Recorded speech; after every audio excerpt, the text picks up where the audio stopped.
أعوذ بالله من الشيطان الرجيم بسم الله الرحمن الرحيم Assalamualaikum warahmatullahi wabarakatuh. Alhamdulillah, wassalatu wassalamu ala rasulillah wa ala alihi wa sahbihi wa man walah. La hawla wa la quwata illa billah, amma ba'd. Alhamdulillah rabbil alamin. Para pemirsa televisi Radar Cirebon, pada hari ini kita berjumpa lagi dalam acara Ramadan Menyapa. Dan pada hari ini kita akan membahas makna daripada nuzulul Quran. Para pemirsa yang kami hormati, nuzulul Quran artinya proses turunnya Al-Quran kepada Nabi kita Muhammad sallallahu alaihi wasallam, yang sebelumnya Al-Quran itu walaupun tidak secara hakiki disimpan di sebuah tempat yang tidak ada satupun makhluk yang bisa menjamah, yaitu di Lauhil Mahfuz, kemudian dipindahkan ke Baitul Izzah atau Baitul Ma'mur di langit dunia, kemudian disampaikan kepada Rasulullah sallallahu alaihi wasallam secara bertahap selama kurang lebih 23 tahun. Proses turunnya Al-Quran yang pertama disebut dengan istilah nuzulul Quran. Ini terjadi pada malam ke-17 di bulan Ramadan, di saat Rasulullah sedang melaksanakan tahannuts di Gua Hiro. Ketika itu umur beliau mencapai umur 40 tahun. Sebelum turunnya Al-Quran kepada Rasulullah, yaitu surat pertama sebanyak 5 ayat, dari ayat pertama sampai dengan ayat kelima, yang berbunyi A'udzubillahi minasyaitonirrajim. Iqra bismi rabbikal ladzi khalaq, khalaqal insana min 'alaq, Iqra wa rabbukal akram, allazi 'allama bil qalam, 'allamal insana ma lam ya'lam. Sebelum Rasulullah dapat ayat itu dari malaikat Jibril, maka posisi Rasul baru sebatas nabi. Nah, setelah turunnya Al-Quran itu, Muhammad kemudian menjadi Rasulullah. Yang terakhir, tidak ada nabi dan rasul setelah beliau. Apa bedanya antara nabi dengan rasul? Nabi berasal dari kata nabba'a yunabbi'u, hanya sekedar memberikan peringatan. Sedangkan rasul berasal dari kata arsala yursilu irsalan, nah, menyampaikan risalah. Jadi ketika di Mekah sebelum mendapatkan wahyu, Muhammad hanya sebagai nabi, belum pernah melakukan dakwah dalam arti yang lebih luas. Sedangkan setelah mendapatkan ayat itu, maka Muhammad menjadi rasul. Jadi makna nuzul Quran yang paling pertama adalah yang harus kita yakini bahwa Muhammad adalah Rasulullah untuk semua umat manusia. Karenanya Al-Quran menyatakan inna arsalnaka wa ma arsalnaka illa rahmatan lil alamin. Setelah ayat itu, maka Muhammad tidak hanya sebagai nabi tapi rasul untuk semua ciptaan Tuhan. Apa isi risalah yang terpenting? Yang pertama adalah tentang ketuhanan, keimanan. Ketuhanan dalam arti tentang zat Tuhan, tentang sifat Tuhan, tentang pekerjaan Tuhan, tentang kekuasaan Tuhan. Dalam arti ada yang bersifat uluhiyah, ada yang bersifat rububiyah. Yang kedua, isi risalah itu adalah tentang keislaman, syariat, untuk menjabarkan isi keimanan, melaksanakan isi keimanan, itulah yang disebut dengan Islam. Dan yang ketiga, isi risalah yang terpenting adalah tentang alam ciptaan Tuhan. Karena Manusia diciptakan di atas bumi ini semata-mata untuk jadi khalifah Tuhan. Khalifah Tuhan punya tugas adalah menciptakan kesejahteraan bagi seluruh umat manusia. Nah, secara detail, surat Al-Alaq ayat pertama berbunyi Iqra bismi rabbikal ladzi khalaq. Itu artinya mengajarkan kepada kita semua, setiap individu muslim atau yang mau menjadi muslim, pertama-tama harus melakukan sebuah proses pendidikan keimanan. Iqra bismi rabbikal ladzi khalaq itu adalah pengakuan tentang rububiyah Allah. Jadi selain kita mengakui uluhiyah Allah, keesaan Allah, juga harus mengimani rububiyah Allah. Rububiyah itu artinya semua pekerjaan Tuhan yang mu'allaknya, ta'alluqnya, kaitannya dengan makhluk ciptaan Tuhan.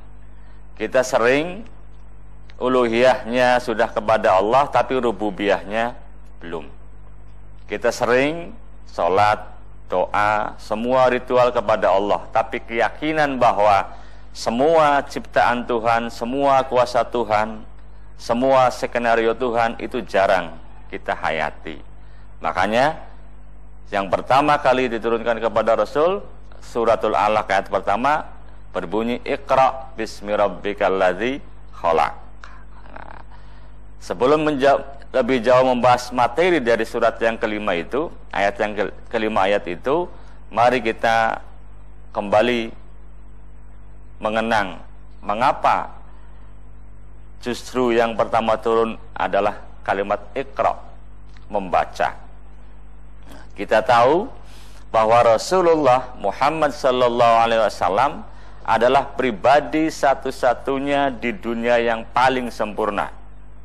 Ciptaan Tuhan yang paling sempurna hanya Muhammad sallallahu alaihi wasallam.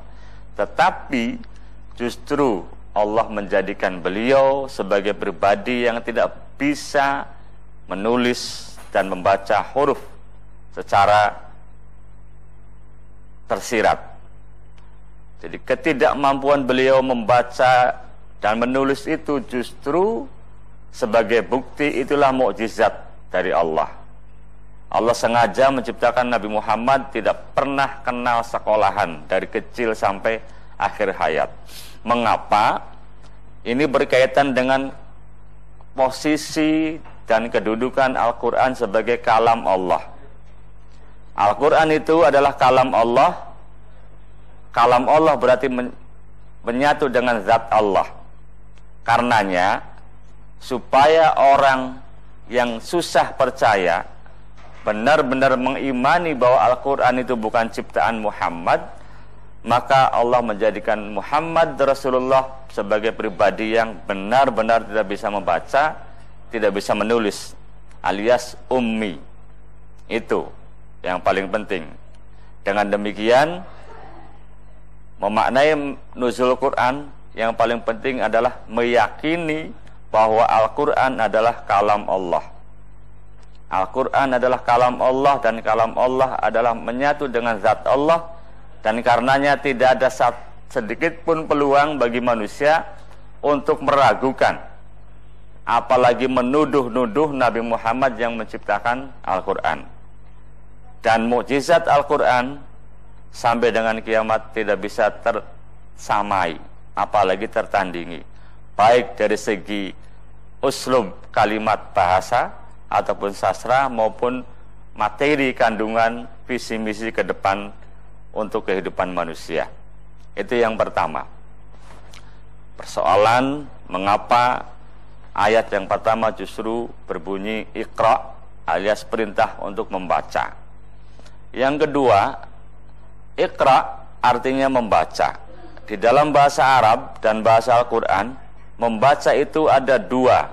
Ada yang namanya tilawah, ada yang namanya qiraah. Tilawah artinya membaca tulisan satu-satu. Ada tulisannya dan orang harus belajar. Tapi qiraah itu membaca, tidak membaca tulisan, tapi membaca diri sendiri membaca lingkungan, membaca masyarakat, membaca masa depan, itu kalimatnya menggunakan qiraah atau qoro'ah. Dengan demikian akan terjawab keraguan-raguan orang yang tidak mau mengimani Muhammad Rasulullah, yang mengatakan bahwa tidak mungkin Muhammad tidak bisa membaca, kok ada ayat perintah Al-Quran. Nah, barangkali kita istirahat sejenak karena ada sesuatu yang akan lewat ya, sambil menunggu pertanyaan dari para audien dan pemirsa di rumah.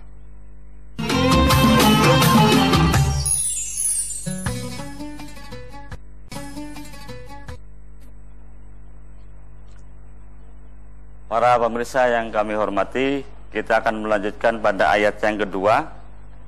Ayat yang pertama, Iqra' bismi rabbikal ladzi khalaq. Ayat yang kedua, khalaqal insana min 'alaq. Khalaqal insana min 'alaq. Allah lah yang menciptakan manusia dari segumpal darah. Ini yang harus kita yakini pertama, bahwa semua manusia di mata Tuhan sampai kapanpun tetap sama, tidak ada bedanya. Bahan dasar manusia sama. Ini yang kata orang sekarang disebut dengan istilah al-musawah, kesetaraan. Jadi begitu wahyu yang pertama turun kepada Rasulullah, di saat itu pula manusia diajarkan untuk melakukan kesamaan derajat. Jadi Islam tidak hanya sebatas konsep, tapi juga menjawab sekaligus memberikan penekanan tidak ada perbedaan martabat, derajat dan sejenisnya di hadapan Tuhan. Itu ayat yang kedua tentang kemanusiaan al-musawah. Di sisi lain, dari aspek ilmu pengetahuan yang harus kita yakini, kita sadari bersama-sama bahwa ayat yang kedua ini justru memberikan pembelajaran kepada kita bahwa umat Islam idealnya adalah umat yang paling pintar tentang seluk-beluk manusia. Apakah ilmu psikologi, ilmu biologi, ilmu penyakit, dan seterusnya. Kan ayat yang pertama turun menjelaskan dan menegaskan khalaqal insana min 'alaq. Allah yang menciptakan manusia dari segumpal darah. Kalau diurai bahannya darah adalah dari makanan, maka idealnya umat Islam pun harus menjadi umat satu-satunya yang pertama bila perlu, umat yang mengerti nutrisi, gizi, dan seterusnya. Itu. Nah, untuk pembahasan lebih berikut, barangkali ada di antara yang hadir di sini mau mengajukan beberapa pertanyaan. Dipersilakan.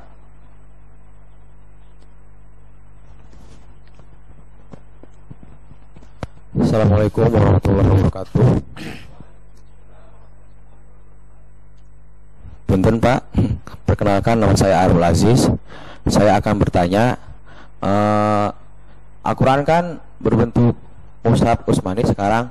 Nah, yang saya tanyakan, apakah Allah menurunkan Al-Quran itu semuanya sekaligus atau mempunyai tahapan-tahapan tertentu? Mungkin itu saja. Terima kasih. Assalamualaikum warahmatullahi wabarakatuh. Waalaikumsalam warahmatullahi wabarakatuh. Ya, pertama ingin saya sampaikan dulu bahwa definisi wahyu ya, atau Al-Quran lah. Al-Quran huwa kalamullah al-munazzal ala nabiyina Muhammadin sallallahu alaihi wasallam biwasitati Jibril alaihi salam al-muta'abbad bitilawati. Minimal itu yang harus dihafal oleh pelajar-pelajar muslim termasuk mahasiswa YN. Al-Quran itu kalam Allah yang khusus diturunkan kepada Nabi Muhammad dengan perantaraan malaikat Jibril yang kalau dibaca mendapat pahala.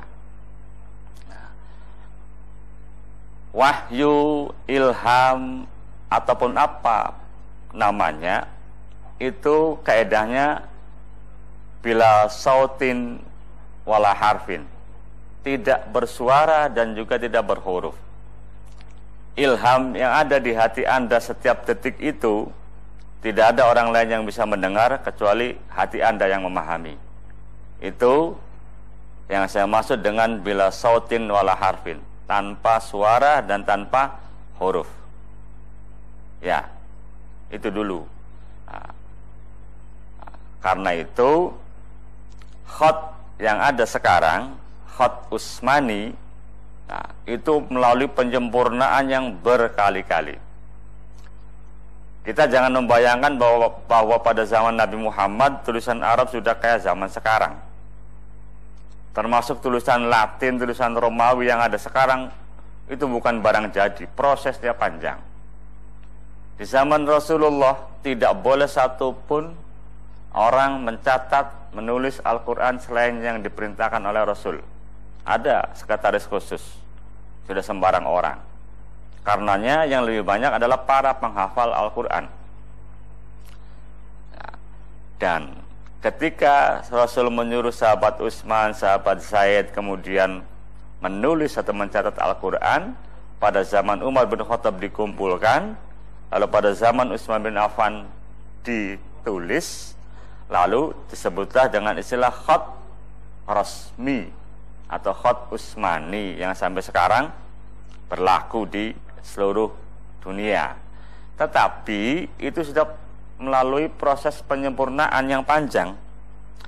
Dulu sebelum zaman Utsman bin Affan, huruf Arab, huruf Al-Quran itu tidak ada beda antara ba, ta, ya, nun, itu nggak ada. Abu Aswad Ad-Du'ali adalah ahli ilmu nahwu, gramatika berbahasa Arab. Diundang oleh sahabat Utsman, coba sekarang Abu Aswad kamu ngarang, bikin titik. Huruf Arab itu belum ada titiknya, kasih titik.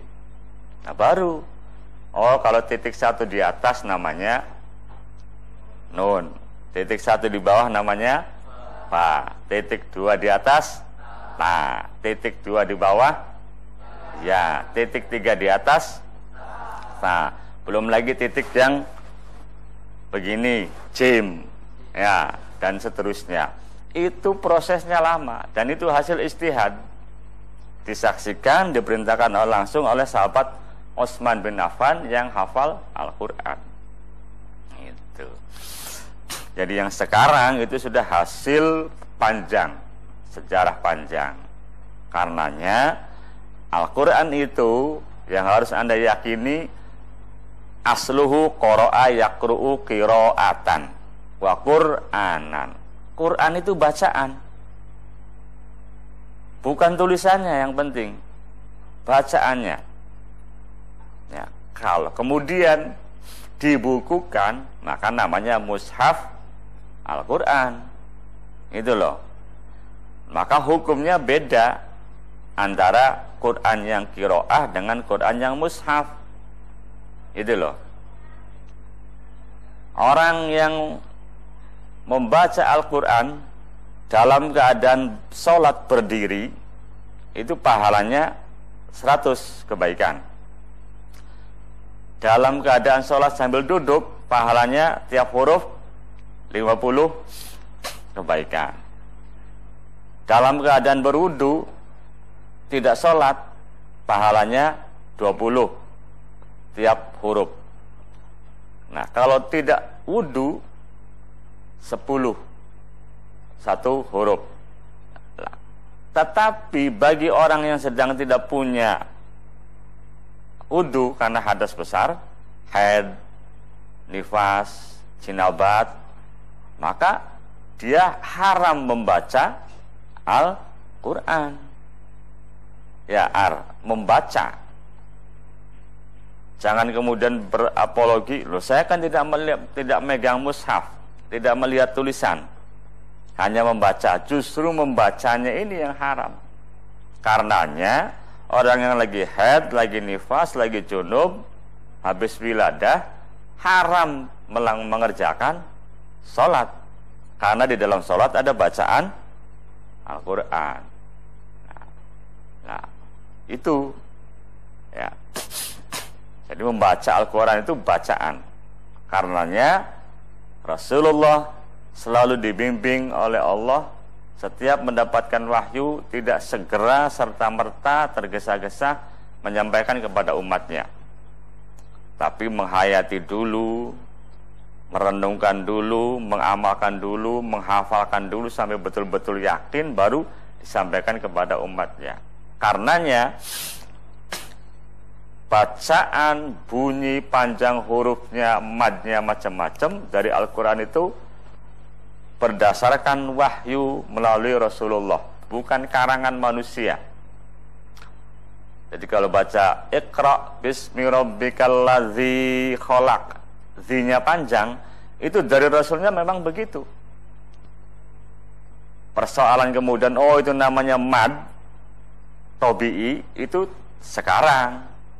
Teorinya yang bikin sesudah zaman sahabat.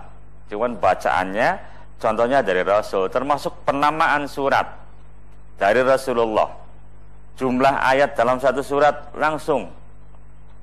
Ya, kita kan sering dibikin keder. Surat yang pertama turun cuma 5 ayat. Ya kan?